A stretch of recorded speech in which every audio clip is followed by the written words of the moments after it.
Hey everyone, Shawn here with fabulous Sav and wonderful Mu. At your service, we have an awesome session for you today on how to square up the club.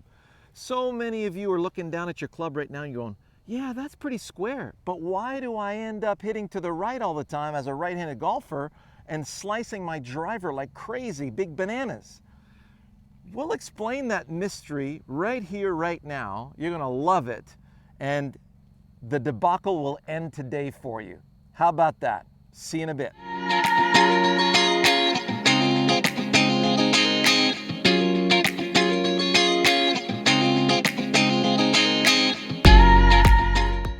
But before we head out, we would love for you to subscribe to the channel and leave a comment down below.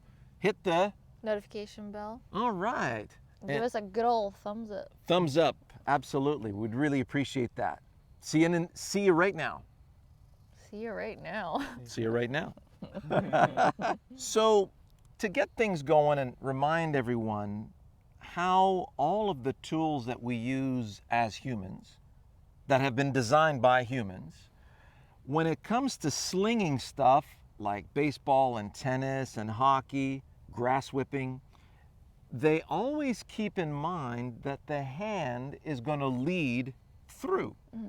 So if you look at, if I'm throwing a ball, let's say, I'm going to throw a ball in that direction. So my brain goes to the ground and it uses the ground to get my body out of the way. And you notice how the elbow leads the hand? Yeah. The hand leads the finger. You see how that finger's wrapped around? Yeah. If my finger was square, and I'm throwing that way, well, the ball would have no way to follow, would it? No. Okay. So, Mu, if you had a machete in your hands and you were slashing through some bamboos, you're, a jungle guide, and you want to do some slashing, show me, here's a bamboo shoot, show me how you would slash through that. Fantastic. Now, where's your right hand turning over? Right here. Right past. Right. So show me in super slow motion how you would cut through that. Okay. See how the hand comes through first, you guys? Yeah. Then the blade, then the tip of the blade. Now where's the tip of the blade going to catch up with the hand?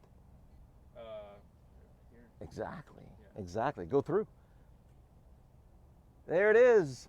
So there's the fastest point of the golf swing, everybody. It's not down here at the bottom. So if we were to look at, let's say, grass whipping, here's a really good, now Sav, you're a lefty, but we'll let you do this righty. Hold the grass whip out here in front of you. Yep. Oh, actually, you can do it left-handed, that's fine. So let's say you're cutting through a weed right here. Bring it all the way up, okay? So we're gonna do it horizontally this way. So show me what impact would look like. Oh, look at this, guys. See? The hands lead the handle. The handle leads the heel of the blade, and then everything saws through. Yeah. So show me where you would actually get that release. Exactly. Notice the left hand crosses over the right hand over here. Do it again. Give it a good slash. Nice. Good step through, by the way. Thanks. You see how she engaged that kinetic chain? So, which brings me to this. If you ever watch Highlight, you ever see Highlight? We forgot to bring the Highlight racket. I'll put in a little picture for you so you see what it looks like. Notice how the beak of that Highlight basket, called a panier de basque, is curved. Yeah. It's curved just like my finger when I'm throwing. So it's actually an oversized finger when you're throwing toward the target. Yeah. Hockey players use the same technique with the hockey stick.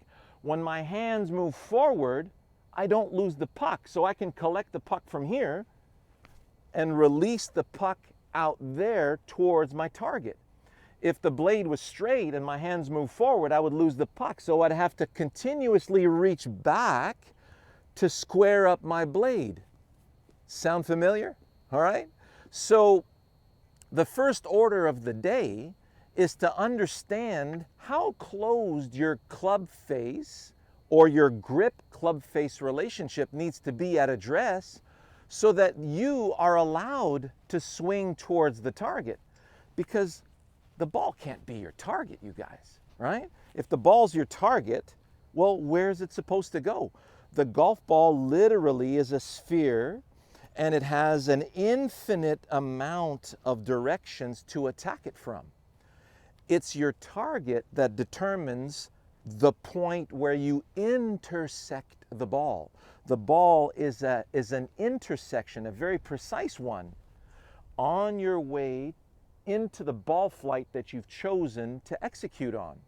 So if you're just trying to square the club to the ball, your brain's got no idea what square is because the ball's round, because you don't have a target that you've given it. So that's huge, isn't it, you guys? Yeah.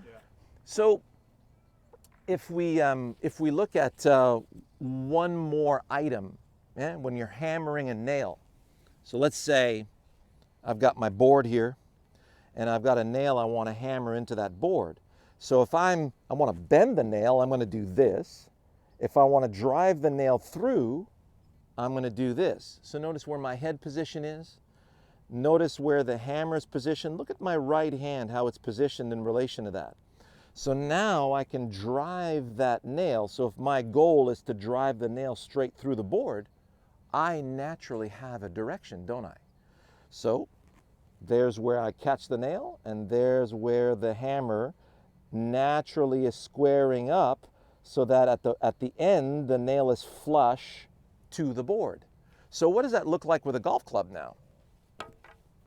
So if I take a golf club and I put it out here, I'm going to put you guys to the baseball test, okay? You're going to close that face. Take your normal grip. So you notice where my hands are. If I were to close my face right now, this is how you close it properly. You have to let go, you have to turn the face, and then re-grip. So notice my hands are in the same position that they were in that neutral position at address. Now, if I bring my hands forward, notice what happens to the club face. It squares up.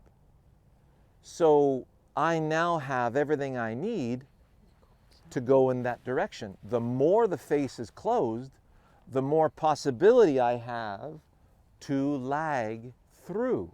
So the lag in your shots is natural when we go to the target. However, if I start neutral and square and I want to move toward the target, look at that club face. The ball's just going to slide right off the face and head out to the right. That's why so many of my students have, it's funny, person comes in and says, I hit my 9-iron straight, Yeah. but I sliced my 5-iron. Yeah. I'm going, okay, how far are you hitting your 9-iron? About 100 yards. So, you know, instead of having the potential of hitting that 9-iron 150 yards, they're losing 50 yards because the face is open. Mm-hmm. And that's why if you look at, you cannot slice a short iron, but you can hook the snot out of that short iron, You okay? sure can. So we're gonna show that to you right now. So I have an 8-iron in my hands, and what I'm gonna do is, I'm gonna start off with a neutral, square face, and neutral grip. So notice right now, both my wrists are hinging nicely on these anatomical snuff boxes, and you notice how the club face is going up and down very nicely. So I'm gonna go into my backswing now. I'm playing the ball relatively centered. I'm gonna go into the backswing, and then at one point, the right arm's gonna have to fold. So when the right arm folds, it rotates the forearms, and that sets me in a great position to hinge my wrists. The exact same wrist hinge I would use to hammer nails, cast fishing poles, throw footballs. It's the same action here on that anatomical snuff box. So, take away, fold hinge. Now I want to go to the target. I want to cut through the dandelion stem, which is the ball. So have a look at Grass Whip Training, Shawn Clement. If let's say that was a dandelion in disguise and I wanted to cut through the stem of the dandelion, now I'm coming through. Notice my hands come through first, then the shaft, then the heel of the club. Now what happens now is I'm going to have to square it up a certain way. Some of you are athletic enough that you can bow the wrist. See my wrist right now? So if I bow that wrist, I'm going to square up the club. You can bow the wrist this way, or you can bow the wrist at the top of the backswing like Dustin Johnson or Brooks Koepka. Those are pretty strong dudes, by the way. And then, so when I'm coming down in that beautiful, anatomically correct position, that face is too open, I'm going to have to either bow the wrist or come over it. See how I have to square everything up. Now, the problem with this is I just got ahead of the ball. So now that ball is way back in my stance. So I'm coming in wide open. So that's where you either block it way right, or you're able to correct it on time, and then you're pulling it left and you're wondering, well, why can't this thing go straight? So second option is you take the club and you close it and you put it to your baseball acid test. So I'm waiting for my baseball pitch. The pitch is coming and you're going, wow, look at that. It's not closed anymore. So for many of you, you're going to be able to hook the ball nicely with this. For many of you, you're going to hit the ball pretty straight with this. So everyone is different in the amount of how closed the face needs to be. So I can close the face and I can square it up. Notice what happens to my left hand and right hand. Now my left hand's more on top and my right hand's more underneath. Look familiar? Remember the hammer? So now there's my hammer. I'm hammering down on the nail. Notice my grip is neutral, my club face is closed. I'm hammering through the nail towards the target. So, good. So for me, this would be a little too closed. And what's going to happen is that the club face, when it catches up with the hands, is going to, have it dynamically too closed. So watch what happens here. So the ball ends up curving too much to the left. So then all you got to do is find the in-between. If I were to do the opposite and I keep it nice and neutral, and I swing through the ball and toward the target, man, that sucker is going off 45 degrees and it's never coming back. And then you feel it, you put a good swing on the shot and the ball's just going off to the right. So all I got to do now is find the in-between. That's why Goldilocks is your best friend in golf. So I close it, in my case, it would be around 20 degrees closed. Play the ball back, get behind. Notice how it looks square to you? But if I were to put the club center and face the club, notice how closed that is. Get behind the ball like I'm getting behind the nail to drive it through the door frame, doesn't look so closed anymore. And now when I swing through, that sucker is going beautifully straight. So I know what my grip club relationship should be when I'm swinging through the shot and toward the target. So that's the ultimate goal. We want to go over there and put the ball next to the hole and make birdies. That's where the money is on the PGA and LPGA tours. So everyone you talk to, when they're in the zone, there is zero thinking about the golf swing. They're not trying to square things up or making sure of these things. They're moving to the target. So everything at address has already been taken care of.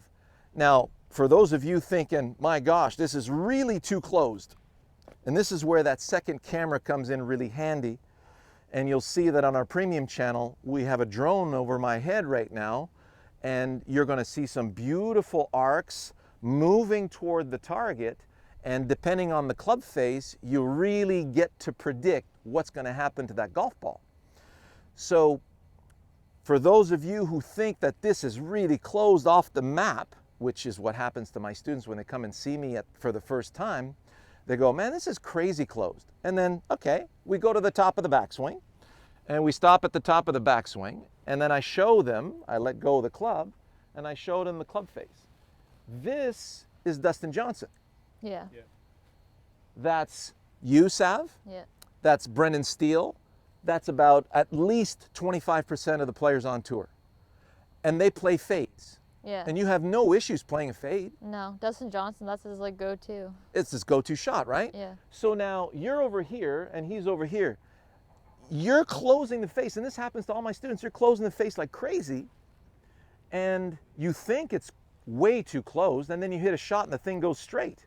And you're going, how the heck did that happen? And then I remind them, I say, well, isn't that also 20 yards farther than the last shot you hit? And then they go, oh, well, I'll take that, Yeah. right? It's a distance game now.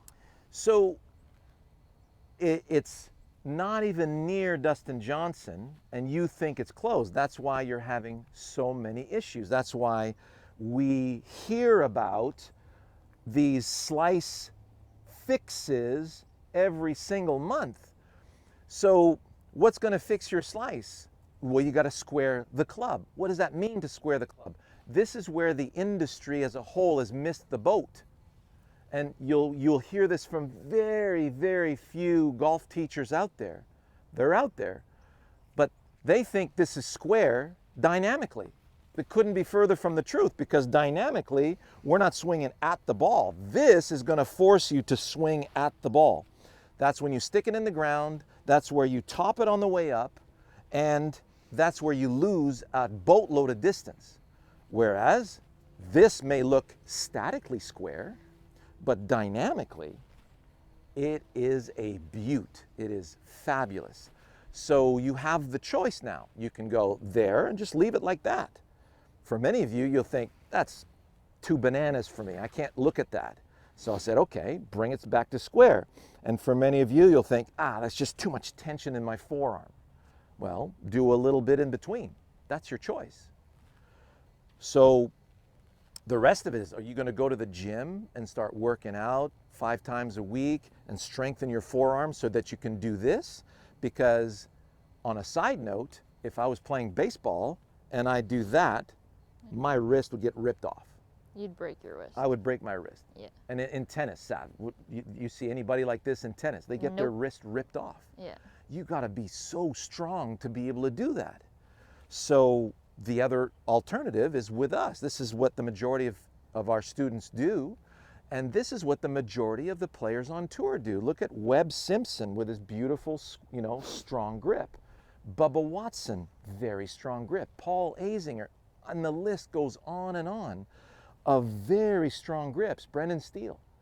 So it's super effective, much more effective than you think. It's not something that's, out in left field. This is how your anatomy is supposed to work. So get cracking on that, right? Enjoy that process and let Goldilocks be your best friend. If you need any more help, come on over to the premium channels, only $10 a month. You can leave a comment. Beautiful questions are being asked. There's so many questions being answered. And you're going to get to see the other view in this camera. You'll get to see the drone point of view as well. It'll put the whole picture together for you. All right. Enjoy. All the best.